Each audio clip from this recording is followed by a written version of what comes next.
কিভাবে মেয়েটাকে কান্না করালো? রাজু, তুমি নিশ্চয়ই মেয়েটাকে এভাবে কান্না করালে, তাই না? তুমি জানো না ওকে কান্না করালে থামানো মুশকিল। এবার কি হবে বলো তো? মিনু, আমি কি ইচ্ছে করে ওকে কান্না করিয়েছি নাকি বলো তো? ও আমার কাছে সকাল সকাল টাকা চাচ্ছে। আমার কাছে খুচরো না থাকলে আমি কি করব বলো তো? তাই বলে পুরো নোট টাকা তুমি দিতে পারোনি? আমি সারাদিন ওকে হাসি খুশি রাখার কত চেষ্টা করি, আর তুমি কি না ওকে কাঁদাচ্ছ? এখন তো জানোই পুরো ঘর চোখের জলে ভাসিয়ে দেবে। যাও, তাড়াতাড়ি বালতি নিয়ে আসো। মিনু আর রাজু যখন এসব কথা বলছিল, তখন তাদের ছোট্ট মেয়ে কান্না করে চলেছে। টুনির একটি অভ্যাস ছিল, টুনি যখন কান্না করত তখন কিছুতেই তার কান্না থামানো যেত না। তার চোখের জলে আশেপাশের সবকিছু ভর্তি হয়ে যেত।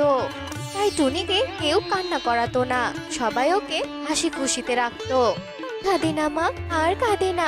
এই তো আমি তোকে টাকা দেব, চকলেট দেব, অনেক বিস্কুট দেব। তুই যা চাইবি তাই দেব, তবুও আমার সোনা মা আর কাঁদে না। তুমি সত্যি বলছো মা? তুমি আমাকে টাকা দেবে? দাও দাও, তাহলে টাকা দাও। এরপর মিনু টুনটুনি টুনিকে অনেকগুলো টাকা দেয়, আর টুনি সেই টাকা পেয়ে অনেক খুশি হয় আর দৌড়ে যোগু কাকের দোকানে যায় খাবার কিনতে। আর বেচারি মিনু টুনির চোখের জল পরিষ্কার করতে থাকে। এভাবেই দিন কাটছিল। একদিন, মা মা, তুমি রান্না করছো? আচ্ছা, তুমি রান্না করো, আমি খেলতে গেলাম। আচ্ছা ঠিক আছে রে মা, খেলতে যাচ্ছিস যা, তবে কারোর সাথে ঝগড়া করিস না রে মা। এরপর টুনি বাইরে খেলতে যায়। টুনিকে দূর থেকে দেখে তার বান্ধবীরা বলে, এই শালু, এই দেখ দেখ টুনি আসছে। খবরদার তোরা টুনিকে মারিস না যেন। একবার কান্না শুরু করলে তো আর থামবেই না। শেষে দেখবি আমাদের পুরো খেলার মাঠে জল উঠে যাবে।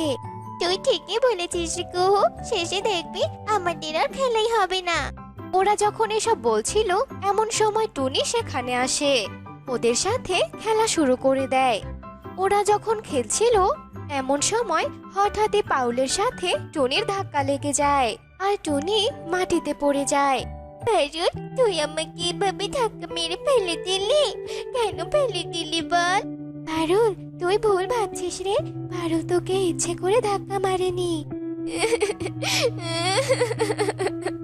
ও, এখন তোরা দল বেঁধে আমার সাথে হিংসে করে কথা বলছিস? আমি মাকে সবটা বলে দেব।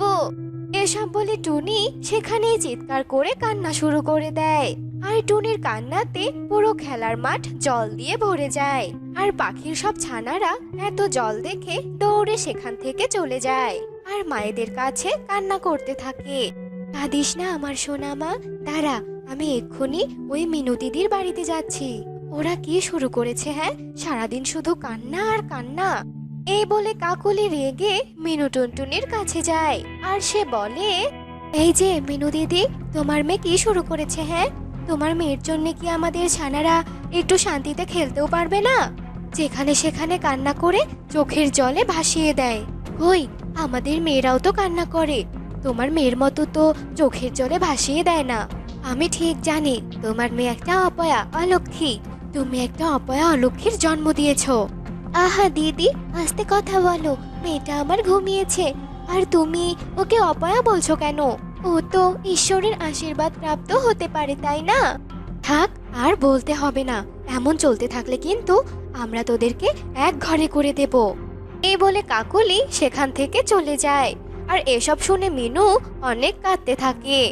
এভাবেই দিন কাটতে থাকে, কিন্তু টুনির চোখের জল আর থামে না। টুনি যখনই কান্না শুরু করত, তখনই আশেপাশে বন্যার সৃষ্টি হতো। তাই টুনিকে কেউ তাদের বাড়িতে ঢুকতে দিত না। টুনিকে কোনো শিক্ষক স্কুলেও ভর্তি করাতে চাইতো না, কারণ টুনি মার খেয়ে ক্লাসে কান্না শুরু করে দিতে পারে, আর পুরো ক্লাস তার চোখের জলে ভাসিয়ে দিতে পারে। একদিন জঙ্গলের সব পাখিরা একসাথে হয়। না, এই মিনুর মেয়ে টুনির এমন অলক্ষণে কান্না আর মেনে নেওয়া যায় না। আমার মনে হয় কি, এই মিনুর মেয়ে টুনি একটা অপয়া, তাই কান্না করে সবকিছু বন্যায় পরিণত করে দেয়। তুমি ঠিক বলেছো জগ্গু দাদা, আমারও তাই মনে হয়। এই টুনি আমাদের অনেক ক্ষতি করবে, তাই চলো আমরা ওদেরকে এক ঘরে করে দেই, তাহলে ও আর আমাদের আশেপাশে এসে কান্না করতে পারবে না। এসব কথা বলে সব পাখিরা মিনু টুনটুনির বাড়িতে যায় আর তাদেরকে নানা কটু কথা শুনিয়ে এক ঘরে করে দিয়ে সেখান থেকে চলে যায়। এসব দেখে তো মিনু টুনটুনি অনেক কাঁদতে থাকে। দেখেছিস টুনি, দেখেছিস, আজ তোর জন্য আমাদেরকে এক ঘরে করে দিল। এখন থাক তুই বাড়িতে আর কাঁদ, কেঁদে কেঁদে বন্যা করে আমাদের মেরে ফেল। মায়ের মুখে এমন কথা শুনে টুনি অনেক কষ্ট পায় আর নদীর পাড়ে গিয়ে কাঁদতে থাকে। এদিকে মিনু টুনটুনিও মেয়েকে কথা শুনিয়ে কাঁদতে থাকে। আমার সাথে সবাই কেন এমন করে? আমার চোখের জল দিয়ে সবকিছু ভেসে যায়। এটা কি আমি ইচ্ছে করে করি নাকি? তাহলে কি জঙ্গলের সবার কথাই সত্যি? আমি কি সত্যি অপয়া? টুনি এভাবে কাঁদতে থাকে আর টুনির চোখের জল দিয়ে পুরো নদী ভরাট হয়ে যায় আর জল নদী গড়িয়ে জঙ্গলে ঢুকে যায়। এতে টুনি অনেক ভয় পেয়ে যায় আর তাড়াতাড়ি বাড়িতে চলে আসে।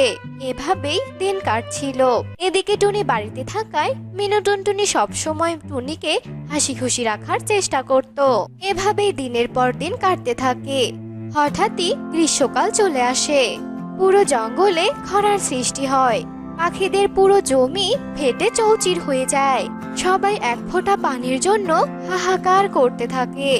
এমন সময় সবার মিনুর মেয়ে টুনির কথা মনে পড়ে। আরে আরে, আমাদের তো এ খরা থেকে একজনই বাঁচাতে পারে, আর সে হলো মিনুর মেয়ে টুনি। মিনুর মেয়ে টুনির চোখের জল দিয়েই আমরা আমাদের জমি বাঁচাতে পারবো। তবে চলো সবাই আমরা এক্ষুনি মিনু আর মিনুর মেয়ের কাছে ক্ষমা চাইবো। এরপর সবাই মিনুর কাছে যায় আর ক্ষমা চায়। এরপর ওরা টুনিকে নিয়ে ফসলের জমিতে যায় আর টুনিকে কটু কথা শোনাতে টুনি কান্না করে দেয়। আর টুনির কান্নাতে সব শুকনো জমি আবারও নতুন করে প্রাণ ফিরে পায়। চারদিক সবুজ হয়ে যায় আর সবাই টুনির প্রতি কৃতজ্ঞ হয়। সত্যি টুনির চোখের জলের জন্য আমরা ওকে এক ঘরে করে দিয়েছিলাম, আর আজ টুনির চোখের জল আমাদের উপকার করলো। তাহলে কি টুনি অপয়া নয়, লক্ষ্মী? তারা যখন এভাবে কথা বলছিল তখনই সেখানে পাখি মাতা চলে আসে। হ্যাঁ, তোমরা ঠিক বলেছ, টুনি অপয়া নয়। আমি জানতাম এমন ভয়াবহ খরা হবেই, তাই টুনিকে আমি এমন চোখের জল দিয়ে পাঠিয়েছি। কিন্তু তোমরা সেটা না বুঝেই তোমরা এমনটা করেছো। তবে আশা করি তোমরা তোমাদের ব্রিজের ভুল বুঝতে পেরেছো আর কখনো এমনটা করবে না। এরপর পাখি মাতা সেখান থেকে চলে যায়। এরপর থেকে সবাই টুনির সাথে অনেক ভালো ব্যবহার করত। টুনিকে সবাই অনেক হাসি খুশিতেই রাখতো।